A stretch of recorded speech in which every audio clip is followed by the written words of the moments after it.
हाँ बच्चों, बहुत स्वागत है आप लोगों का केमिस्ट्री क्लास में। मैं हूं आपका केमिस्ट्री टीचर सुनील यादव। हाँ बच्चों, जैसे कि आप देख रहे थे, हम कक्षा 12वीं के विलयन नामक अध्याय का अध्ययन कर रहे हैं बच्चों। और विगत हमारी कुछ कक्षाओं में आपने जैसा कि देखा, हमने अणु संख्या गुणधर्म को रिलेट करके और कई अलग अलग विषयों पर छोटे छोटे टॉपिक को लेकर हमने अध्ययन किया बच्चों हमारी आज की क्लास का जो संदर्भ है अणु संख्या गुणधर्म को लेकर ही है। अणु संख्या गुणधर्म बच्चे थोड़ा सा एक बड़ा टॉपिक है, इसलिए ये थोड़ा सा लंबा जा रहा है और वो जाएगा भी, क्योंकि कंटेंट हमको मैक्सिमम कवर करने हैं। ठीक है, तो बच्चों आज अणु संख्या गुणधर्म का हमारा तीसरा टॉपिक स्टार्ट कर रहे हैं हम, जिसमें हम सबसे पहले लेंगे हिमांक, फिर हिमांक में अवनमन की बात करेंगे बच्चों। उसके उपरांत हम हिमांक में अवनमन को एक अणु संख्या गुणधर्म प्रूव करेंगे और उससे आगे के क्वेश्चंस को निकालने की कोशिश करेंगे।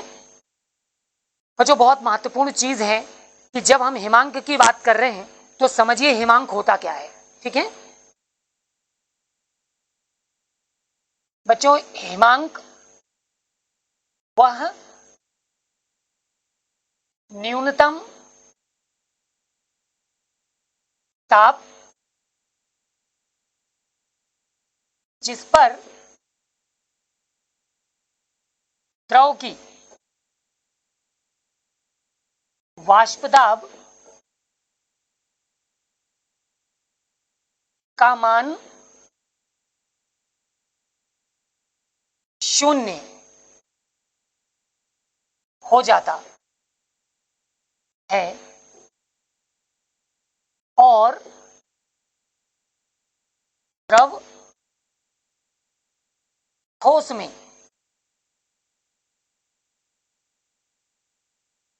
बदलने लगता है। तो बच्चों उस न्यूनतम ताप को हमने क्या बोला है? तो हमने बोला है हिमांक, या बच्चों हम उसको बोलते हैं हिमांक ताप। ठीक है, तो बहुत साधारण सी डेफिनेशन है, बहुत सिंपल सी डेफिनेशन है बच्चों। आपके सामने डेफिनेशन है, एक बार वापस मैं रिकॉल करता हूं, समझा देता हूं आपको। समझिए, मैंने आपको बताया हिमांक, तो बच्चों हिमांकों को समझने के लिए अगर हम इसकी तुलना क्वथनांक से करें तो आप बहुत अच्छे से समझ जाओगे। याद करिए, हमने इससे पहले वाली क्लास में क्वथनांक को टारगेट करके बच्चों हमने क्वथनांक की परिभाषा पढ़ रखी थी। मैंने आपको बताया था कि हमने अपनी कक्षा 12वीं से पहले यानी 10वीं या उससे छोटी कक्षाओं में जब भी क्वथनांक के बारे में पढ़ा था बच्चों, तो हमने पढ़ा था कि किसी द्रव का वह अधिकतम ताप जिस पर वो उबलता है। मैंने कल आपको 12वीं के अकॉर्डिंग उसकी डेफिनेशन दिया था और मैंने वो रीजन आपको बताया था कि उस अधिकतम ताप पर उस द्रव की वाष्प दाब का मान 1 वायुमंडलीय दाब के बराबर हो जाता है, जिसकी वजह से उस अधिकतम ताप पर वो जो द्रव है वो हमको उबलता हुआ दिखता था और हमने उस अधिकतम ताप को क्या बोल दिया था? क्वथनांक बोल दिया था बच्चों। हमारा आज का जो टारगेट है वो हमने लिया है हिमांक। बच्चों मैंने आपके सामने डेफिनेशन ली है कि वह न्यूनतम ताप जिस पर उस द्रव की वाष्प दाब का जो मान है बच्चों वो 0 हो जाता है और जो द्रव है वो ठोस में बदलने लगता है। तो उस न्यूनतम ताप को हमने हिमांक ताप के रूप में पढ़ा, हम इसको बोल रहे हैं बच्चों हिमांक। कहने का मतलब ये है, हम अगर पूर्व के अनुसार ही बात करें, है ना, कि हिमांक ताप न्यूनतम ताप है जिस पर कोई द्रव जो है वो ठोस में बदलना स्टार्ट करता है या ठोस में बदलता है, वो न्यूनतम ताप हिमांक है। तो मैंने यहां पर आपको ऑलरेडी बता दिया कि उस न्यूनतम ताप पर उस द्रव के साथ क्या होता बच्चों कि उसकी वाष्प दाब का मान 0 हो जाता है। जहां पर उसकी वाष्प दाब का मान 0 होगा वही न्यूनतम ताप पर वो ठोस में बदलना प्रारंभ कर देगा। ये उसका हिमांक हो गया। बच्चों हिमांक ताप को हम प्रदर्शित करते हैं TF0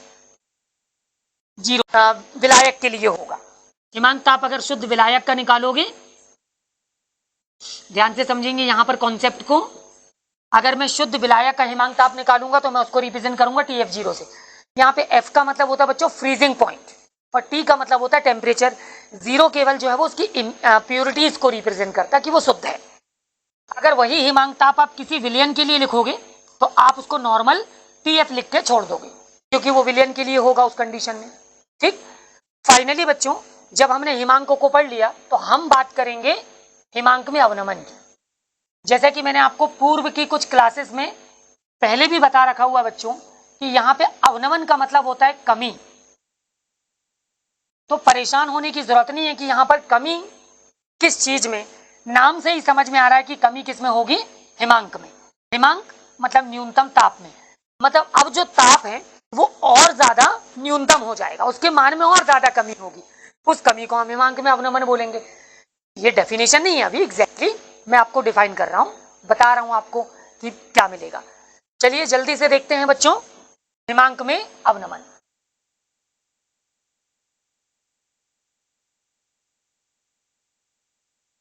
ध्यान से देखिएगा और समझने का प्रयास करिएगा कि हिमांक में अवनमन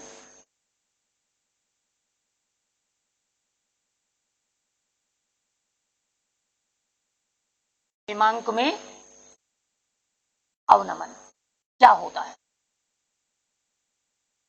बच्चों डेफिनेशन बहुत साधारण है। जब शुद्ध विलायक के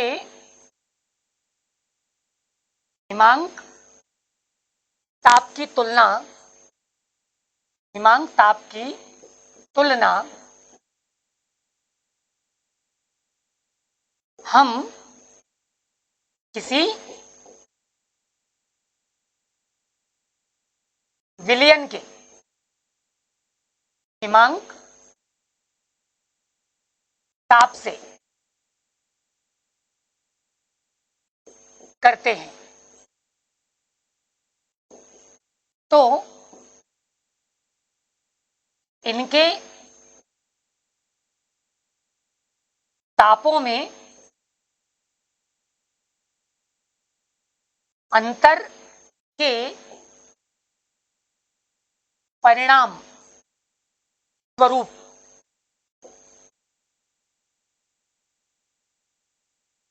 मान में जो कमी प्राप्त होती है, ठीक है बच्चों, उसे हम बोलेंगे हिमांक में अवनमन, को बोलेंगे हिमांक में अवनमन। ठीक है ना, बहुत अच्छे से समझने वाली बात है। यहाँ पे डेफिनेशन पे कंसंट्रेट करना है आपको और फोकस करना है बच्चों। एग्जैक्टली मतलब यहाँ पर हमने केवल बुकिस लैंग्वेज को फोकस नहीं किया है, थोड़ा सा हमारा कॉन्सेप्ट ये है कि उसको डिस्क्राइब कर रहे हैं अपन, है ना, एलेब्रेट कर दे रहे हैं चीजों को, कुछ शब्द अतिरिक्त जोड़े गए हैं ताकि डेफिनेशन सरल हो जाए और आप सरलता से समझ सको। बच्चों मैंने आपको बताया हिमांक में अवनमन है कि जब आप शुद्ध विलायक के हिमांक ताप की तुलना किसी विलयन के हिमांक ताप से करते हैं तो इनके तापों में अंतर के परिणाम स्वरूप, है ना, अंतर के परिणाम स्वरूप मान में जो कमी प्राप्त करते हो आप, या मान में जो कमी प्राप्त होगी उसको हमने बोला है हिमांक में अवनमन। बच्चों ये हिमांक में अवनमन है। ठीक है, मैं हिमांक में अवनमन को रिप्रेजेंट करता हूं बच्चों डेल TF से। ठीक, जैसा कि हमने बोला है ना, अंतर चाहिए हमको, तो हम बड़े मान में से छोटे मान को क्या कर देंगे, माइनस कर देंगे। तो TF0 माइनस TF, ये TF0 जो है बच्चों ये रिप्रेजेंट करता है शुद्ध विलायक के, ये रिप्रेजेंट करता है शुद्ध विलायक के हिमांक ताप को, ये शुद्ध विलायक का हिमांक ताप है बच्चों। जबकि यहां पर जो TF है ये रिप्रेजेंट करता है विलयन के हिमांक ताप को, ये विलयन के हिमांक ताप को रिप्रेजेंट करता है। ठीक, और सिंपल सी बात हो गई, यहाँ पे जो डेल TF आप देख पा रहे हो, ये डेल TF हमारा क्या है बच्चों, ये हिमांक में अवनमन है। तो हमने हिमांक में अवनमन को भी समझ लिया। ठीक है, तो इसका बहुत संक्षिप्त सा कॉन्सेप्ट हमारे सामने आ रहा है। हम टॉपिक को आगे बढ़ाते हुए ये प्रूफ करेंगे कि ये जो हिमांक में अवनमन है बच्चों, ये एक अणु संख्या गुणधर्म है ना। अब हम प्रूफ करेंगे कि हिमांक में अवनमन एक अणु संख्या गुणधर्म है। याद करिए पूर्व की कक्षाओं को, इससे पूर्व के जो वीडियोस हैं उन पे आप ध्यान दीजिए और कॉन्सेंट्रेट करिए कि हम किसी भी चीज को अगर अणु संख्या गुणधर्म प्रूफ करने वाले हैं या प्रूफ करना चाहते हैं तो हम क्या करते हैं। हम ये बताने की कोशिश करते हैं बच्चों कि जो भी एक टॉपिक जिसको हम अणु संख्या गुणधर्म प्रूफ करना चाहते हैं वो केवल और केवल विलेय के कणों की संख्या पर निर्भर करता है, ना कि उसकी मात्रा या उसकी प्रकृति। क्लियर हो गई मेरी बात। अगर हम ये चीज सिद्ध कर जाते हैं और हम ये प्रूफ कर जाते हैं तो हम कह देते हैं कि वो एक अणु संख्या गुणधर्म है। चलिए इसी को टारगेट करना है हमारा अगला प्रश्न, तो देखते हैं बच्चों जल्दी से।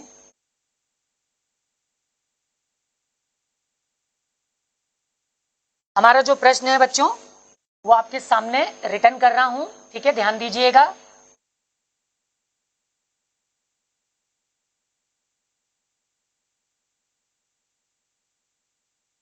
हिमांक में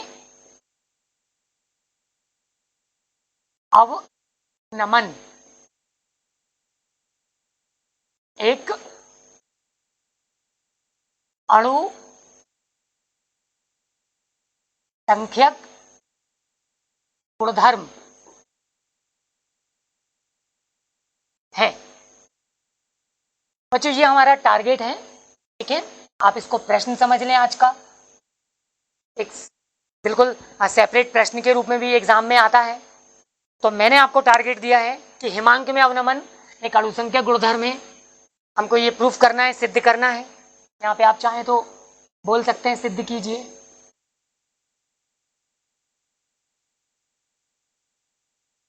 ठीक है, सिद्ध कीजिए हिमांक में अवनमन एक अणु संख्या गुणधर्म है। बच्चों फिर से वही हमारे सामने टारगेट है, तो लेकर चलते हैं जल्दी से इस प्रश्न के लिए।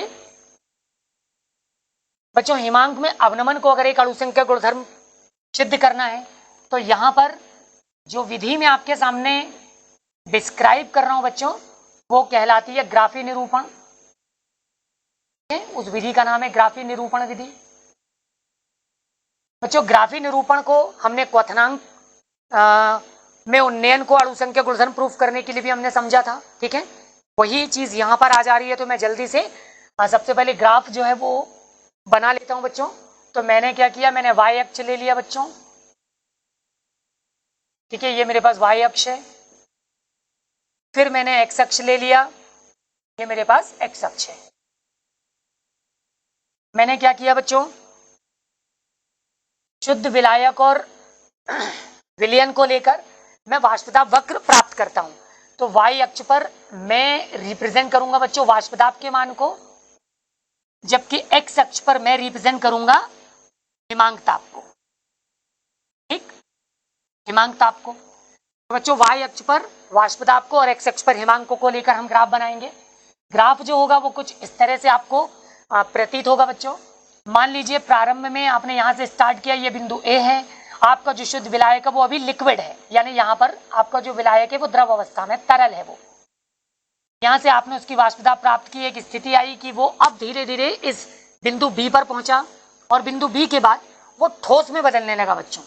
तो जैसे ही वो ठोस में बदलने लगा उसके ग्राफ का जो कलर है वो मैं यहाँ से बदल देता हूँ ताकि आपको ये समझ में आए। मान लीजिए ये बिंदु C पर आया, तो जो BC वक्र आपको मिलेगा बच्चों ये ठोस के लिए है, जबकि जो AB वक्र आपको मिल रहा है वो तरल या द्रव के लिए है। इसी तरह से आप विलयन की वाष्पदाब वक्र को प्राप्त करेंगे। मान लो बेटा बिंदु B पर जो विलयन है वो द्रव है, ताप को कम करते जाते हैं तो धीरे धीरे उसकी वाष्पदाब का मान शून्य की ओर अग्रसर होता है और एक स्थिति ऐसी आती कि जब वो पॉइंट E पर पहुंचता है वो ठोस में बदलता है। उसके उपरांत शेष ये जो ग्राफ है ना, दो लाइनें हो गई यहाँ पर, तो ये बिंदु E पर वो ठोस हो गया, यानी यहाँ पर आपको जो CE ग्राफ मिला वो ठोस विलयन का वाष्पदाब वक्र है। तो इस तरह से आपको ये कर्व प्राप्त होंगे जिनको हम वाष्पदाब वक्र बोले। बच्चों करना क्या है आपको यहाँ पर, जैसा कि आपको याद होगा मैंने पिछली की क्वथनांक के लिए जो क्लास थी उसमें आपको बताया था कि ग्राफी निरूपण में आप जितना डिस्क्राइब करेंगे उतनी चीजें आपको रिटर्न करते जाना, वो लिखते जाना है। तो सबसे पहला बिंदु आप लिखेंगे कि x अक्ष पर हिमांक ताप को और वाई अक्ष पर वाष्प दाब के मान को लेकर हमने शुद्ध विलायक की द्रव और ठोस अवस्था के, इसी प्रकार विलयन की द्रव और ठोस अवस्था के वाष्प दाब वक्र प्राप्त किया। ये आपका पहला बिंदु होगा। दूसरे बिंदु में आप लिखेंगे बच्चों कि वक्र ए बी जो है वो शुद्ध विलायक का द्रव अवस्था में वाष्प दाब वक्र है, यानी ये विलायक का है जबकि वो शुद्ध है, ठीक, और वो द्रव अवस्था में है, तरल है। जबकि जो बीसी है बच्चों, तो इस कंडीशन में वो ठोस हो चुका है। इसी प्रकार ये विलयन के लिए है, ठीक। इनके बारे में भी आप बता देंगे कि वक्र जो ए बी है वो शुद्ध विलायक का वाष्प दाब वक्र है उसकी तरल अवस्था में। वक्र बीसी जो है वो भी शुद्ध विलायक का है लेकिन उसकी ठोस अवस्था में। वक्र जो डीई है बेटा वो विलयन का वाष्प दाब वक्र है उसकी द्रव अवस्था में, तरल अवस्था में। जबकि जो वक्र ईसी है ना, ई से लेकर सी तक ये वाला, तो ये विलयन का वाष्प दाब वक्र है उसकी ठोस अवस्था में। इतनी चीजें आप बता देंगे बच्चों, सबसे पहले महत्वपूर्ण है।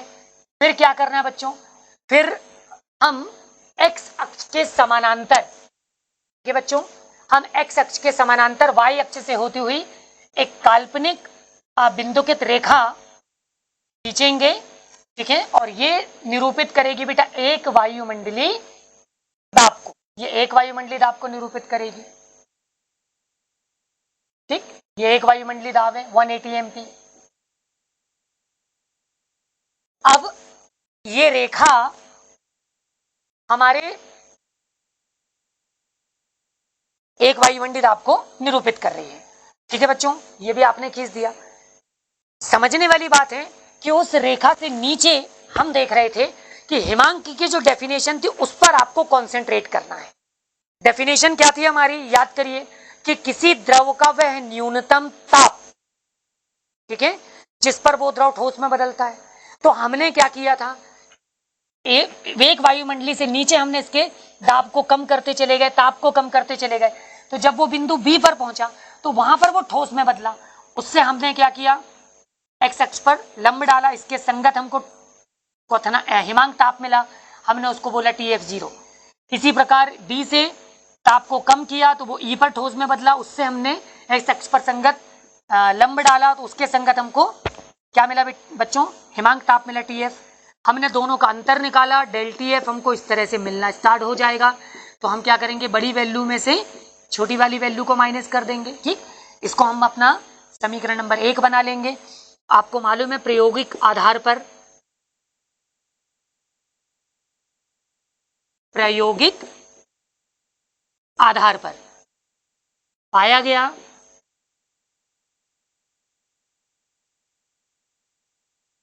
तो बच्चों प्रायोगिक आधार पर जो पाया गया वो मैं आपको बता रहा हूं कि क्या पाया गया है प्रायोगिक आधार पर, ठीक है। हम उसके बारे में बात करेंगे, ध्यान से सुनिएगा और समझिएगा। क्यों, तो देखिए हमारा प्रायोगिक आधार, तो प्रायोगिक आधार कहता है बच्चों जो हिमांक में अवनमन है वो बच्चों समानुपाती होता है किसके, मोललता के। ये भी मोललता के ही समानुपाती है, यानी कि आप बोलेंगे डेल TF समानुपाती मोललता। मैं इसको संबंध नंबर 2 बनाता हूं। आपको बच्चों मैंने इससे पहले वाली क्लास में बताया था कि जो मोललता है ना, वो विलय के मोलों की संख्या के समानुपाती है। ये संबंध 3 है। हम संबंध 2 की तुलना संबंध 3 से करेंगे तो फाइनली हम अपने परिणाम पर आ जाएंगे कि जो डेल TF है वो भी मोललता के विलय के मोलों की संख्या की बच्चों समानुपाती हो जाएगा। तो इससे हम निष्कर्ष ये निकालेंगे कि फाइनली जो हिमांक में अवनमन है वो विलय के कणों की संख्या अर्थात विलय के मोलों की संख्या के समानुपाती है। अगर आप इस संख्या में परिवर्तन करेंगे, उसको बढ़ाएंगे तो अवनमन का मान भी बढ़ जाएगा, आप इसको घटाएंगे तो अवनमन का मान भी घट जाएगा। इसका मतलब ये हुआ कि हिमांक में अवनमन एक अणु संख्यक गुणधर्म है, ठीक है। तो बच्चों आज हमने हिमांक को लेकर ये टॉपिक कंप्लीट किया। इसके बाद हम अगली क्लास में हिमांक को लेकर केवल विलय के आणविक भार की गणना करेंगे और एक अणु संख्यक गुणधर्म हमारा इस अध्याय का रह जाएगा, परासरण दाब, जिसको समझ लेने के बाद हमारा ये अध्याय जो है, ठीक है, आपके एग्जाम के लिए तैयार हो जाएगा। Wish you best of luck. Thank you.